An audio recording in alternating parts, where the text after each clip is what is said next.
नमस्कार, मैं हूं मृत्युंजय कुमार झा। शाम के 5:30 बज चुके हैं और अगले आधे घंटे तक आपके सवालों का सबसे बड़ा मंच तैयार है। अगर आपने कमोडिटी में ट्रेड किया है या फिर नया ट्रेड करना चाहते हैं, जानना चाहते हैं कि आपके लिए कहां पर कमाई के मौके बनेंगे, तो आप सवाल पूछिए। नंबर आप नोट कर लें 02223001634। इसके अलावा आप 02223001635 पर भी अपना सवाल पूछ सकते हैं।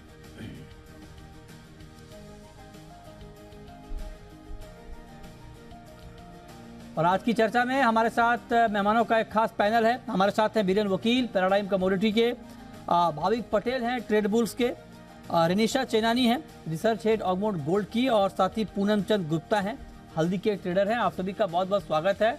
और सबसे पहले बात करेंगे गोल्ड की। गोल्ड के लिए आज अहम दिन है क्योंकि आज देर रात फेड का फैसला आएगा ब्याज दरों को लेकर। ब्याज दरें तो ठीक है, लेकिन फेड आगे के लिए क्या रुख अपनाता है, क्या संकेत देता है ब्याज दरों को लेकर, वो बड़ा महत्वपूर्ण होगा और उस पर दुनिया भर के बाजारों की नजरें टिकी हुई हैं। तो रिनिशा जी, आप जरा बताइए, फेड के ऐलान से पहले गोल्ड की चमक बढ़ती हुई दिख रही है। क्या ये चमक फेक है या ये चमक सेफ है? जी मृत्युंजय, मुझे लगता है जिस तरह से गोल्ड की मूवमेंट थोड़ी लैकलस्टर थी पिछले 2 दिनों से, आज चमक आई है क्योंकि जो फेड फ्यूचर्स की प्रोबेबिलिटी है कि आगे चल के रेट्स क्या रहेंगे, वो यही दिखा रहा है कि अभी पॉज आ सकता है। आज का 25 बेसिस पॉइंट हाइक जो आएगा वो तो प्राइजेस में ऑलरेडी डिस्काउंट हो चुका है, बट नेक्स्ट मीटिंग में सितंबर की जो मीटिंग होगी उसमें क्या होगा, वो सबसे बड़ा स्पेकुलेशन चल रहा है मार्केट में। तो सितंबर की मीटिंग में एक्सपेक्टेड है पॉज रह सकता है, उसकी प्रोबेबिलिटी 80% है। उसके बाद नवंबर मीटिंग में भी पॉज रहेगा, उसकी प्रोबेबिलिटी 70% है। और दिसंबर में भी पॉज रहेगा, उसकी प्रोबेबिलिटी 60% है। तो मेजॉरिटी जो ट्रेडर्स हैं ये एक्सपेक्ट कर रहे हैं कि आगे चल के अभी पॉज आ सकता है। बट आज जो फेड की लैंग्वेज है वो किस तरह से बताते हैं कि आगे क्या होगा, वो बहुत ही इम्पोर्टेंट है। इसलिए काफ़ी बड़े ट्रेडर्स जो हैं वो साइडलाइन है।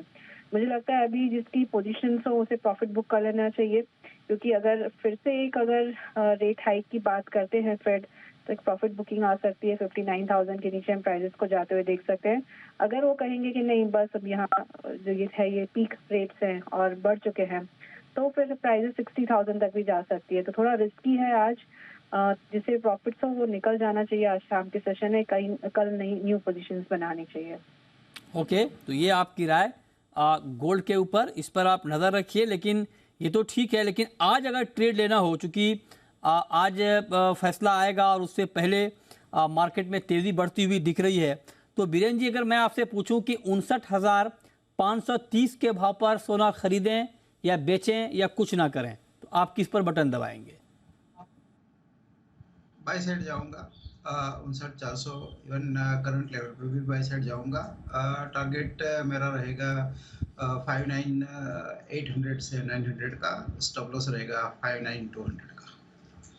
अच्छा, भाविक जी, आप भी बाई साइड जाएंगे? जी ज़रूर से, क्योंकि अगर हम देखें तो आज के दिन एक अच्छी खासी रैली भी दिख रही है और स्पेक्युलेटर्स ने भी they have started testing the waters, थोड़े एक लॉन्ग पोजीशन बना रहे हैं। हमने देखा कि अभी जो उनकी अगर लॉन्ग पोजीशन देखें तो मार्च 2022 के बाद सबसे ज़्यादा है। तो आई थिंक मार्केट ने 25 बेसिस पॉइंट तो डिस्काउंट कर दिया है, बट उसके बाद भी पॉज थोड़ा बहुत एंटिसिपेट कर रहा है। तो उसकी वजह से सोने में हमें थोड़ी मूवमेंट अपसाइड दिख रही है। और आज के दिन अगर देखें तो आज के दिन भी मूवमेंट स्ट्रॉन्ग ही है। तो अगर थोड़े बहुत डिप मिलती है अराउंड 59,400, तो मैं भी लॉन्ग की रिकमेंडेशन दूंगा 59,700 के टारगेट के लिए, और स्टॉप लॉस रख सकते हैं 59,250 का। ओके, तो ये राय आपकी हो गई गोल्ड पे, इस पे आप नज़र रखिए। लेकिन आगे बढ़ते हैं, बात करते हैं अब चांदी की, सिल्वर की। और रनिशा जी, चांदी पर आपका कमेंट क्या है? सिल्वर में क्या अभी मार्केट रेंज में रहेगा, या आपको लगता है कि चांदी का मार्केट भी अब तेजी के लिए तैयार होता हुआ दिख रहा है? वैसे मैं ओवरऑल गोल्ड और सिल्वर में काफ़ी बुलिश हूँ, बट आज जिस तरह से इवेंट है तो मुझे लग रहा है कि रिस्क नहीं लेनी चाहिए, क्योंकि कुछ भी आ सकता है। तो फ्यूचर्स में पोजीशंस लेने से बदले आप ऑप्शंस में कॉल ले सकते हैं। तो that is the best thing, जो आपका अगर लॉस भी होगा वो लिमिटेड रहेगा। तो सिल्वर में भी मैं यही रेकमेंड करूँगी, अगर जिसको ज़्यादा रिस्क नहीं लेना हो तो 75,000 या फिर 76,000 का कॉल ले सकते हैं। आपकी रिस्क जो है वो लिमिटेड रहेगी। ओवरऑल मुझे भी लगता है बुलिश स्टैंस है, बट सिर्फ आज इवेंट की वजह से मैं ट्रेड करना अवॉइड करूंगी फ्यूचर्स में। अच्छा, तो आप कह रहे हैं कि आज थोड़ा अवॉइड करें, लेकिन ओवरऑल आप चांदी पर बुलिश हैं। आप भी अवॉइड करेंगे बीरेन जी, या आपको लगता है कि मौका है अभी? यहाँ टाइम वैल्यू और कॉस्ट ऑफ कैरी देखते हुए मैं स्टेडल मींस कॉल और पुट दोनों ऑप्शन राइट करने का प्रेफर कर रहा हूँ, बट ये इंडिविजुअल रिस्क प्रोफाइल के हिसाब से होना चाहिए, तो मैं ये जेनरिक कॉल नहीं दे पाऊंगा। जेनरिक कॉल आप दे दीजिए भाविक जी, आपको क्या लगता है? जी, अगर इंट्राडे के पर्सपेक्टिव है तो मैं चांदी अवॉइड करूंगा। मुझे गोल्ड ज़्यादा बेहतर लग रहा है, और आज के दिन अगर देखें तो गोल्ड थोड़ा ज़्यादा स्ट्रांग है चांदी के कंपैरेटिवली, क्योंकि बेस मेटल्स अगर देखें तो उसमें थोड़ा दबाव शुरू हो गया है, तो ये भी चांदी के ऊपर है। तो मुझे कॉन्ट्रा कॉल नहीं देना कि जहाँ पे गोल्ड पे बाय और सिल्वर को सेल। तो आई थिंक आज मैं इंट्राडे पर्पस तो चांदी अवॉइड ही करूंगा। अच्छा, इंट्राडे में चांदी आप भी अवॉइड कर रहे हैं, तो इस पर आप नज़र रखिए। आगे बढ़ते हैं, बात करते हैं अब कच्चे तेल की, क्रूड की। और क्रूड में एक तेज़ी आई और 83 के ऊपर ब्रेंट गया, और उसके बाद मार्केट थोड़ा सा रुकता हुआ दिखा। हालांकि अभी भी मार्केट बहुत ज़्यादा उस लेवल से गिरा नहीं है। और आप देखिए कि MCX पर भी कच्चा तेल बहुत ही मामूली मतलब कमज़ोरी क्या यूँ कहें कि फ्लैट है, और ब्रेंट भी 83 के आसपास घूमता हुआ दिख रहा है, थोड़ा नीचे आया है, और 79 के नीचे NYMEX क्रूड है, करीब 1% नीचे है। तो और MCX पर कच्चा तेल 1% गिरा है, माफ़ कीजिएगा 1% गिरा है, और 65 रुपये की नरमी इस वक्त दिख रही है। तो क्या करें बीरेन जी कच्चे तेल में? यहाँ चाइनीज क्रूड रिजर्व तेजी से बढ़ रही है, probably official reserve all time हो गई अब पिछले कुछ दिनों में। तो यहाँ मुझे थोड़ा इस भाव की जो रैली आई है पिछले 2-3 वीक में, करीबन 700-800 रुपये बढ़ा क्रूड, तो इस भाव से मुझे बाई साइड में थोड़ी कम दिलचस्पी है। अगर डिप्स आता है 6200, 6250, 6250 के आसपास, तो बाई प्रेफर करूंगा स्टॉप ऑफ 6100 या 6120। अपसाइड ऑब्जेक्टिव 6550 से 6600 तक का रहेगा। ठीक है, तो ये राय आपकी हो गई कच्चे तेल पर, लेकिन आगे बढ़ें उससे पहले रेनिशा जी आपका बहुत शुक्रिया जुड़ने के लिए और गोल्ड सिल्वर पर अपनी बात रखने के लिए। अब जरा आप बताइए भाविक जी कि नेचुरल गैस में सर आज के लिए कोई ट्रेड बनता है, या थोड़ा रुककर अभी थोड़ा रुके रहे हैं, अभी क्या करें? मुझे थोड़ा रुकिए, देखिए क्योंकि 2 दिन से 217 से 223 के बीच में एक रेंज में ही बना हुआ है। तो अगर कहीं भी मुझे देखे तो एक डायरेक्शन नहीं मिल रही है, इधर 230 के ऊपर एक ब्रेकआउट आ रहा है, या तो 217 के नीचे थोड़ा ब्रेकडाउन आ रहा है। क्योंकि ये एक रेंज बाउंड ट्रेड है, तो आई थिंक अभी अवॉइड करना चाहिए। एक डायरेक्शन अगर मिलती है तो उसके बाद ट्रेड कर सकते हैं। अच्छा, ठीक है, तो इस पर आप नज़र रखिए। चलिए हल्दी की बात कर लेते हैं जरा, क्योंकि हल्दी में आप देखिए तूफानी तेज़ी है, तेज़ी रुक नहीं रही है। और गुप्ता जी हमारे साथ जुड़े हैं, पूनम चंद गुप्ता जी, इस पर बात करने के लिए। हल्दी के ट्रेडर भी हैं और NCDX एडवाइजरी कमेटी के मेंबर हैं सर आप, गुप्ता जी? हाँ जी।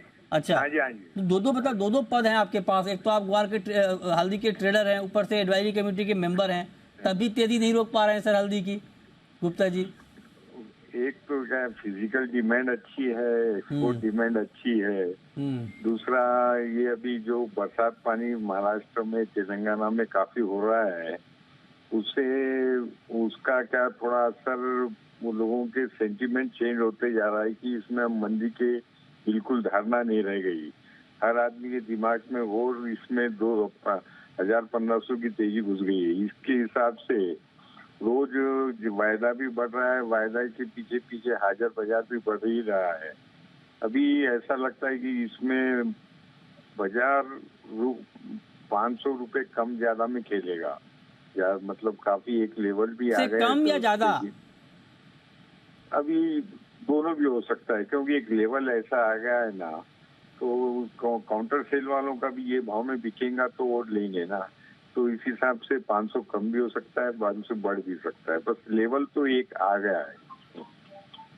तो मतलब 500 से, मतलब आपकी बात अगर मान ली जाए तो जैसे रोज रोज मार्केट, कल तो 800 रुपए बढ़ गए थे, आज भी आप देखिए करीब करीब 325 रुपए की तेजी। तो मतलब आप कह रहे हैं कि एक दिन 300-400 रुपये और बढ़ सकता है अधिक से अधिक, उसके बाद की तेजी नहीं है।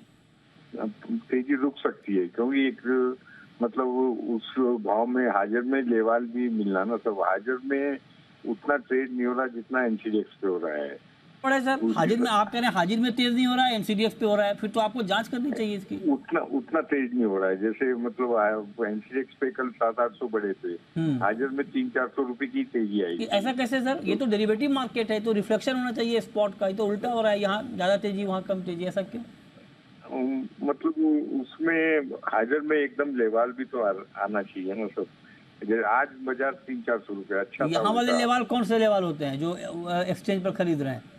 मतलब वो एक सट्टेबाजी समझो या दूसरे जिनका ध्यान आउट ऑफ बिजनेस वाले जो हैं। चलिए फाइनली आपने बोल दिया, आप एक आधिकारिक पोस्ट पे हैं, एडवाइजरी कमेटी के मेंबर हैं, तब आप कह रहे हैं कि इसमें सट्टेबाजी हो सकती है, तो क्या इसकी जांच कुछ हो रही है? क्या इसकी पड़ताल हो रही है गुप्ता जी? पड़ताल तो चली कर ही रहे हैं सब। क्या चल रही है पड़ताल, जरा बताइए हमें, दर्शकों को बताइए। मार्जिन भी थोड़ा बढ़ा दिए हैं। और क्या कुछ सर्विलांस कुछ काम कर रहा है कुछ इसके ऊपर? बाकी तो अब चल ही रहा है सब, देखो कुछ तो बताइए सर। आप दर्शक आपको सुन रहा है सर, आप देश के नंबर 1 बिजनेस चैनल पर बात कर रहे हैं। ऐसा पड़ताल की पूरी जब तक रिपोर्ट नहीं आई मैं क्या बोल सकता हूँ, परंतु पड़ताल जरूर चालू है। अच्छा पड़ताल चालू है, क्यों इतना, हाँ क्या चल रहा है क्या नहीं, ये आपने नई खबर दी है। और जो दर्शक हमें इस वक्त देख रहे हैं, पूनम चंद जी गुप्ता कह रहे हैं कि जो तेजी आ रही है इसकी जांच भी चल रही है, राइट सर गुप्ता जी? हाँ जी हाँ जी। ओके, तो आधिकारिक बयान गुप्ता जी का, इसकी जांच चल रही है, इस पर नजर रहेगी, जांच की क्या रिपोर्ट आती है ये भी हम आपको बताएंगे। बहुत शुक्रिया गुप्ता जी आपका हमारे साथ जुड़ने के लिए, इस पर बात करने के लिए। अब वीरेन जी आप जरा हमें बताइए सर कि जीरे में क्या हुआ सर? 1500 रुपये दाम टूट गया आज जीरे के, मतलब सितंबर का वायदा, अगस्त का वायदा 1000 रुपये। फिजिकल में डिमांड थोड़ी कमजोर दिख रही है और शायद थोड़ा इंपोर्ट का काम भी हुआ है, बीच में हमने वो बातें भी सुनी थी। जो डिमांड डिस्ट्रक्शन बोलते हैं ऊपरी स्तरों से, क्योंकि 20,000 से 60,000 जोड़ने के बाद नेचुरली करेक्शन एक्सपेक्टेड है इसमें। अच्छा ठीक है, चलिए आगे बढ़ते हैं। अब हम शुरू करते हैं सवाल जवाब। पहला सवाल है सोनू का, पूछिए सोनू जी। सर नमस्कार जी। नमस्कार, पूछिए। मेरा सवाल वीरेंद्र जी से है। मैंने 7800 रुपए पे धनिया लॉन्ग किया है, इन्होंने 81-82 रुपए का टारगेट दिया था, तो वो कब तक आ जाएगा? किस भाव पर? 5900 पे? 7800 पे 7800 पे आपने लॉन्ग किया है? लॉन्ग किया है सर 81-82 के टारगेट के लिए, जैसा वकील साहब ने कहा था। बताइए वकील साहब, रुकना चाहिए इनको अभी? जो पहला लेवल है 7880, वहां से मार्केट नीचे गया है, यहाँ से और थोड़ा नीचे जा सकता है 7230, 7330 के आसपास। वहाँ स्टेबिलिटी देख के वापस शायद ये 7950, 8100 तक जा सकता है, 8150 तक। ओके चलिए आगे बढ़ते हैं। नेक्स्ट कॉलर सुल्तान है, पूछिए सुल्तान। हाँ जी, मेरा सवाल वीरेंद्र जी से है। कपास खली ओल्ड क्रॉप तो डेली घटते जा रहा है, आज भी न्यू लो बनाया है उसने, पर न्यू क्रॉप अभी भी वो 2500 का भाव टिके हुए है, तो किस भाव पे लेने का है? मेरा लेने का मन था, तो किस भाव पे लेना चाहिए जरा वीरेंद्र जी से पूछ के बताइए। फेयर वैल्यू कहाँ देखते हो? बताइए वीरेंद्र जी, कपास खली किस भाव पर लेना चाहिए? क्या आज का जो क्लोजिंग प्राइस है, कल मार्केट इसके आसपास ओपन होता है तो लेने का भाव होगा, या कोई और भाव आप बताएंगे? अगस्त और सितंबर जो ओल्ड क्रॉप मंथ है उसमें मैं बाइंग में दिलचस्पी नहीं रखता हूँ। नया कॉन्ट्रैक्ट दिसंबर का जो है उसमें 2330, 2300 इन लेवल के कहीं मैं डायरेक्शनल बाई साइड का प्रेफर करता हूँ। ठीक है, नेक्स्ट कॉलर दिनेश हैं, पूछिए दिनेश जी। सर वीरेंद्र जी से पूछना है, ग्वार सीड में कहाँ एंट्री करनी चाहिए? हाँ वीरेंद्र जी, ग्वार में एंट्री का लेवल क्या होगा सर? ग्वार में करीबन 5350, 5400 से निरंतर बाजार 800 रुपया बढ़ा, 6100 तक हमने प्राइस देखा। अब ये टेक्निकली ओवरबॉट हो गया है, यहाँ से इसमें थोड़ा करेक्शन आना चाहिए। तो इस लेवल से मैं बाई साइड में प्रेफर नहीं करता हूँ। अगर 56-57 के आसपास मिलता है तो वापस एंट्री का मौका मिलेगा। अच्छा भाविक जी, आपका क्या सुझाव ग्वार पे? जी मुझे भी लग रहा है कि एटलीस्ट प्राइसेस थोड़े ओवरस्टेज ज़रूर से हो गए, तो यहाँ से मैं भी कंफर्टेबल नहीं आई थिंक प्राइसेस वापस जो पहले रेजिस्टेंस उसने ब्रेक किया था 5800 का, वो एक बार टेस्ट करना ज़रूर से आएगा। तो 5800 एक अच्छा लेवल है कि जहाँ पे एटलीस्ट हम लॉन्ग पोजीशन कर सकते हैं 5600 के स्टॉप लॉस से, और टारगेट वापस से रख सकते हैं 6100 का। थोड़ा वेट कीजिए 5800 के करीब आने के लिए, फिर वहाँ से लॉन्ग पोजीशन ले सकते हैं। ठीक है, प्रमोद हैं हमारे साथ जुड़ रहे हैं इस वक्त। पूछिए प्रमोद जी। नमस्कार। नमस्कार, पूछिए। मैं आपके जो ये एक्सपर्ट भाई साहब जो आते हैं, मैं उनसे ये जानना चाहता हूँ कि ये टर्मरिक का वायदा है ना, अगस्त जो मंथ चल रहा है वो आज ही तारीख, इसी तारीख को 7750 रुपए था और आज के दिन उसका डबल से ज्यादा प्राइस हो गया है। मतलब ये एक ऐसी तेजी मंदी तो एनसीडीएक्स के इतिहास में मैंने आज तक देखी नहीं। मुझे भी ट्रेड करते हुए जिस दिन एनसीडीएक्स लॉन्चिंग हुई थी उससे उसी दिन के बाद से मैं ट्रेडिंग कर रहा हूँ, इस मार्केट में बैठा हूँ, लेकिन ऐसी तेजी मैंने कभी नहीं देखी। इसमें 100% सट्टेबाजी है। आप ये जांच इसकी कोई दूसरी एजेंसी से करवाइए, ये एक्सपर्ट वगैरह से कुछ नहीं होगा। नहीं, तो आप जब आप ये बात कह रहे हैं, क्या अभी अभी अगर आपने चर्चा सुनी हो, इससे पहले हमारे साथ पूनम चंद गुप्ता थे और हमने उनसे यही सारे सवाल पूछे जो आप उठा रहे हैं कि इतनी बड़ी तेज़ी क्यों आई, इसके पीछे क्या हो रहा है। जब आप ये बात कह रहे हैं कि सट्टेबाजी हो रही है, तो क्या आपके पास इसका कोई प्रूफ है? आप कुछ बताना चाहेंगे इसको लेकर, तो आप बताएं। प्रूफ तो एक मात्र ट्रेड है। आप ट्रेड करते ही आपको प्रूफ का अंदाजा हो जाता है कि ये लोग क्या करने वाले हैं। अगर किसी की सेलिंग साइड है तो उसको मारने की पूरी कोशिश की जा रही है। अच्छा जी, चलिए, ये तो खैर देखिए, ये बात तो हर कमोडिटी में आती है, आपको भी पता है। राइट, ये बात हर कमोडिटी में आती है। जीरे पर भी ये सवाल उठ रहे थे, लेकिन ठीक है, ये एक जांच का विषय है और जो बात अभी पूनम चंद गुप्ता जी ने बोला भी कि इसको लेकर जांच भी चल रही है। चलिए आगे बढ़ते हैं और पवन हमारे साथ जुड़ रहे हैं, नेक्स्ट कॉलर। पूछिए पवन जी। हेलो जी। हाँ जी सर, 2400 रुपये सितंबर का कॉन्ट्रैक्ट कोटर सीड ऑयल केक का लॉन्ग किया सर। 2400 पे आपने लॉन्ग किया है कुकुड सितंबर का, तो क्या रुकना चाहिए बीरेन जी अभी? मैं पर्टिकुलर सितंबर कॉन्ट्रैक्ट में बाई साइड नहीं प्रेफर करता हूँ। इसमें शायद आगे एक्सपायरी पे डिलीवरी का प्रेशर बन सकता है, तो मैं उसमें निकल जाना चाहिए, ऐसा मेरा मानना है। ठीक है, राजकुमार हैं हमारे साथ, नेक्स्ट कॉलर हरियाणा से। पूछिए राजकुमार जी। हेलो, बताएं सर, पूछें। सर नेचुरल गैस का आउटलुक चाहिए था। नेचुरल गैस का आउटलुक, भावुक जी बताइए सर, क्या आउटलुक है नेचुरल गैस का, अभी क्या करें इस भाव पर? देखिए वेट कीजिए, क्योंकि अभी भी मैंने बताया कि 223, 224 और 218 के बीच में एक रेंज में बना है, और तो दोनों फैक्टर्स है, पॉजिटिव है और नेगेटिव है। तो मुझे लग रहा है कि अगर 218 के नीचे जाता है तो एक बार आप शॉर्ट कर सकते हैं, क्योंकि नीचे 212 तक के लेवल्स भी आ सकते हैं, और क्योंकि अभी नियरली सपोर्ट के करीब है, तो एक बार वेट कीजिए। 218 के नीचे शॉर्ट कर सकते हैं 212 के टारगेट के लिए, और स्टॉप लॉस रख सकते हैं 223 का।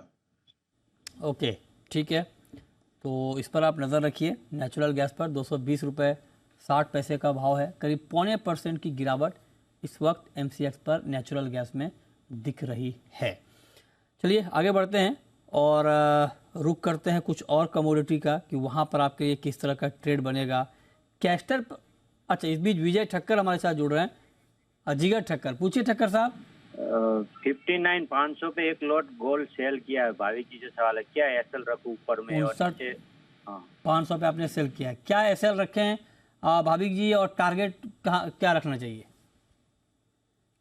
देखिए ट्रेंड तो आज पॉजिटिव ही है, बट अगर आपने शॉर्ट किया और अगर आपको स्टॉप लॉस रखना है तो 59,750 का स्टॉप लॉस आ रहा है, और नीचे टारगेट रहेगा 59,310 का या 59,300 का। और आपकी पोजीशन जो है वो आज कैरी फॉरवर्ड मत कीजिएगा, इंट्राडे आइदर स्क्वायर ऑफ कर लीजिएगा, या तो 750 के ऊपर जाता है तो एग्जिट कर दीजिएगा, क्योंकि आज फेड की मीटिंग है, तो बेहतर रहेगा पोजीशन ऊपर ना रखें। नेक्स्ट कॉलर रण कुमारी है हमारे साथ, पूछिए। हेलो जी, पूछें। हाँ सर, मुझे ये पूछना था कि ये गोल्ड जो हम वहाँ से लेते हैं, ये दुकान से जो आप बोलते हैं कि थोड़ा बहुत ही फर्क होता है, सर ऐसा तो नहीं है? 1 ग्राम पे जी बोलिए।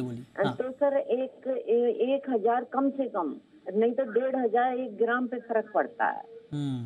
ये ग्राम पे 1-1,500 का फर्क?